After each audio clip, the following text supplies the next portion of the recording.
Let's bring in Michael Shifter, Senior Fellow at the Inter-American Dialogue. Always great to see you, Michael. What do you think is behind the Biden administration's decision to resume deportation flights for Venezuelan migrants? Is this politically motivated? Well, yes, I think the Biden administration clearly has its very much focused on the presidential election next year.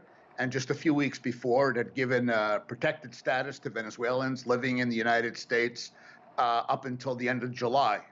And so I think its concern was that this could give an incentive and could motivate more Venezuelans to leave and to come to the United States. So they wanted to make the announcement to show while they did welcome, they were going to protect some Venezuelans who were here.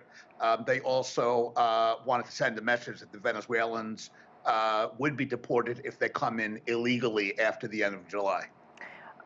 We know that both the Biden administration had to work with Venezuela's government. You mentioned temporary protected status.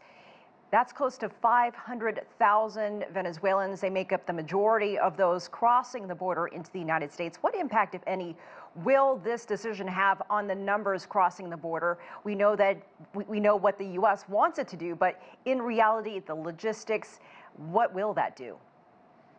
Well, I think the main impact that the Biden administration is looking for is to try to relieve some of the pressure in the cities where the Venezuelans have gone, especially New York City, but also Chicago and Washington and other cities, which have really reached a breaking point. And so I think that was the motivation behind that decision.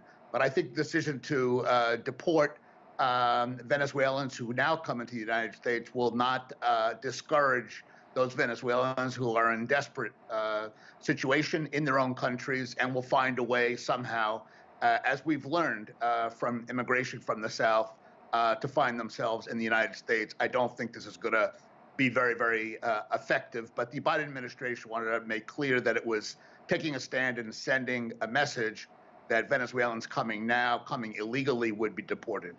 You mentioned next year's presidential election. President Biden also made this complete U-turn on a border wall. Will he lose some of his past supporters? Has there been any change in mindset among the American people? What will that do? Well, again, I think he's trying to show that he's tough, the same and along the lines of his decision on deporting Venezuelans. But he himself admitted that this wall will not be effective in deterring migrants from crossing the border and coming to the United States. He said that this was an appropriation that was made by Congress and he needed to spend it as such. But in the process, for the first time ever, he waived a number of environmental regulations, and that has upset a lot of his base, as well as continuing to build the barrier on the border, which has proven to be ineffective and also sends a message, don't come, and it's a very negative message. So I think this is going to weaken some of his support. I think he hopes that it will strengthen among more moderate voters who will see him as taking a tougher stand.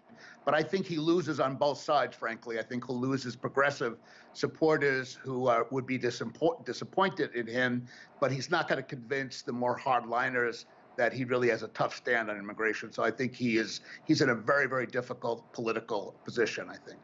And Michael, we're almost out of time, 30 seconds left. I want to ask you what this means for other populations other than Venezuelans. We saw this meeting between the U.S. government and the Mexican government in Mexico City. Want to get your quick thoughts on how that went. Well, it's hard to know exactly. I think they try to emphasize publicly the areas of agreement and consensus. But I think there are lots of differences. Clearly, López Obrador expressed his dismay at the decision about the border. I think that can kind of strain the relationship between the United States and Mexico.